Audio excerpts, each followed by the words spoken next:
हिंदू धर्म में एकादशी तिथि का बहुत अधिक महत्व है। हर माह में 2 बार एकादशी तिथि पड़ती है, एक कृष्ण पक्ष में और दूसरी शुक्ल पक्ष में। साल में कुल 24 एकादशी पड़ती है।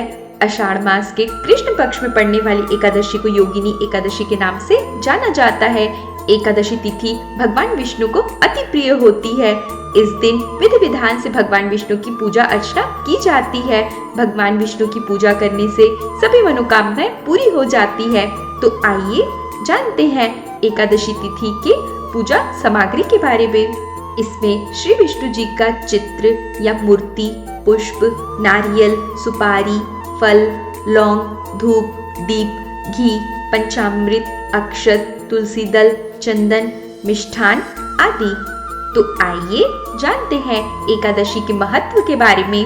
इस पावन व्रत को रखने से सभी तरह के पापों से मुक्ति मिल जाती है। इस व्रत को करने से व्यक्ति की सभी मनोकामनाएं पूर्ण हो जाती है। धार्मिक मान्यताओं के अनुसार एकादशी व्रत रखने से मृत्यु के बाद मोक्ष की प्राप्ति होती है। तो आइए जानते हैं योगिनी एकादशी की पूजा विधि के बारे में। सुबह जल्दी उठकर स्नान आदि से निवृत्त हो जाए। घर के मंदिर में दीप प्रज्वलित करें। भगवान विष्णु का गंगा जल से अभिषेक करें। भगवान विष्णु को पुष्प और तुलसी दल अर्पित करें। अगर संभव हो तो इस दिन व्रत भी रखें। भगवान की आरती करें। भगवान को भोग लगाएं। इस बात का विशेष ध्यान रखें कि भगवान को सिर्फ सात्विक चीजों का भोग लगाना चाहिए। भगवान विष्णु के भोग में तुलसी जरूर शामिल करें। ऐसा माना जाता है कि बिना तुलसी के भगवान विष्णु भोग ग्रहण नहीं करते। भगवान विष्णु के साथ माता लक्ष्मी की पूजा भी अवश्य करें। इस दिन भगवान का अधिक से अधिक ध्यान करें। भगवान कृष्ण इस एकादशी का महात्म्य बताते हुए कहते हैं कि योगिनी एकादशी का व्रत नियम और निष्ठा के साथ करने से 88,000 ब्राह्मणों को भोजन कराने के समान फल की प्राप्ति होती है। इसके अलावा पौराणिक मान्यताओं के अनुसार कुष्ठ रोग से पीड़ित व्यक्ति यदि पूरी श्रद्धा व नियम के साथ योगिनी एकादशी का व्रत करता है तो इस रोग से मुक्ति प्राप्त होती है। योगिनी एकादशी का व्रत करने से सभी पापों का नाश हो जाता है। जीवन में सुखों की प्राप्ति होती है व इस लोक के बाद मनुष्य को वैकुंठ धाम की प्राप्ति होती है। तो आइए जानते हैं एकादशी व्रत के नियम के बारे में। एकादशी तिथि के दिन तुलसी का पत्ता नहीं तोड़ना चाहिए। इस दिन तुलसी के पौधे के नीचे दीप जलाना चाहिए। द्वादशी तिथि को पारण तुलसी के पत्तों से करना चाहिए। इसके लिए तुलसी पत्ता व्रती को स्वयं नहीं तोड़ना चाहिए। बच्चों या बुजुर्गों जिन्हें व्रत न रखा हो उनसे पत्ता तोड़वा के रख लेना चाहिए। एकादशी तिथि को अगर आप माता तुलसी को सुहाग का सामान भेंट करके फिर इसे किसी जरूरतमंद को दे दे। एकादशी तिथि के दिन किसी को भी चावल नहीं खाने चाहिए और न ही किसी को चावल का दाना दान देना चाहिए। यदि आपके द्वार पर कोई भिखारी आता है तो उसे चावल छोड़कर कोई भी अन्य चीजें दान कर सकते हैं। एकादशी तिथि के दिन मन को शांत रखें और भूलने से भी पिता और गुरुजनों का अनादर न करें। हिंदू धर्म में एकादशी को पवित्र दिन माना जाता है। माना जाता है कि इस दिन घर में शांति रखने से माता लक्ष्मी प्रसन्न होती है। इसलिए भूलकर भी घर के शुद्ध वातावरण को खराब न होने दें और कलह से बचें।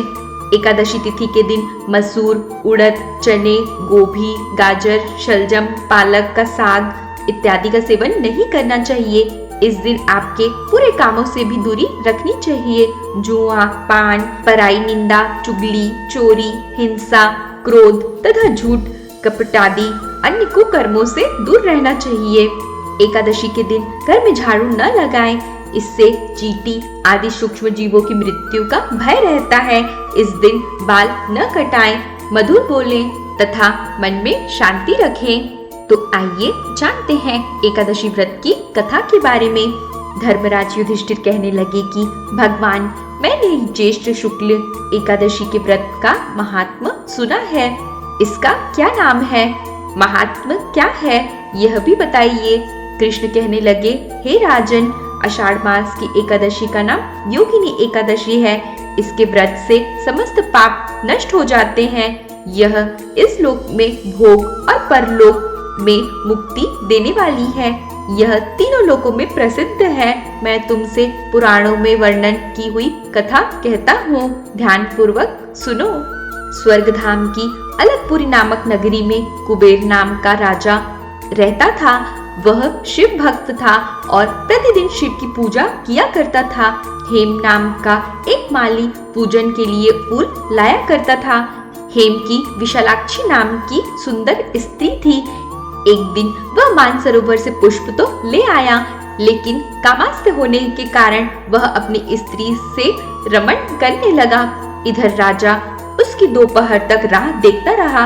अंत में राजा कुबेर ने सेवकों को आज्ञा दी कि तुम लोग जाकर माली के न आने का कारण पता करो, क्योंकि वह अभी तक पुष्प लेकर नहीं आया।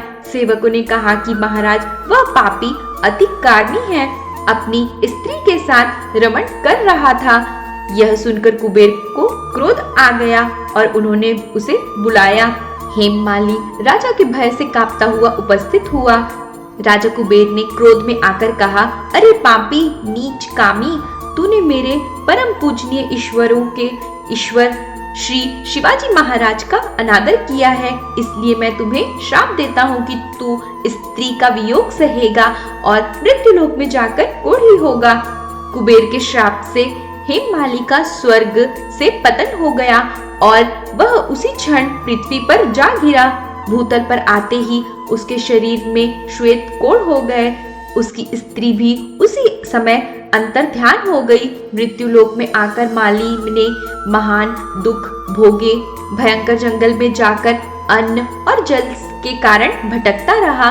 रात्रि को निद्रा भी नहीं आती थी, परंतु शिव जी की पूजा के प्रभाव से उसको पिछले जन्म की स्मृति का ज्ञान अवश्य रहा।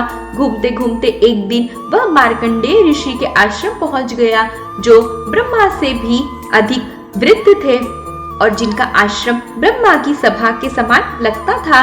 हेममाली वहां जाकर उनके पैरों में पड़ गया। उसे देख मार्कंडेय ऋषि बोले, तुमने ऐसा कौन सा पाप किया है जिसके प्रभाव से यह हालत हो गई है। हेममाली ने सारा वृतांत कह सुनाया। यह सुनकर ऋषि बोले, निश्चित ही तूने मेरे सम्मुख सत्य वचन कहे हैं, इसलिए तेरे उद्धार के लिए मैं एक व्रत बताता हूँ। यदि तू आषाढ़ मास के कृष्ण पक्ष की योगिनी एकादशी का विधि पूर्वक व्रत करेगा तो तेरे सब पाप नष्ट हो जाएंगे। यह सुनकर हेममाली अत्यंत प्रसन्न हुआ और मुनि को साष्टांग प्रणाम किया। मुनि ने उसे स्नेह के साथ उठाया। हेममाली ने मुनि के कथानुसार विधि पूर्वक योगिनी एकादशी का व्रत किया। इस व्रत के प्रभाव से अपने पुराने स्वरूप में आकर वह अपनी स्त्री के साथ सुखपूर्वक रहने लगा। भगवान कृष्ण ने कहा, हे राजन, यह योगिनी एकादशी का व्रत 88,000 ब्राह्मणों को भोजन कराने के बराबर फल देता है।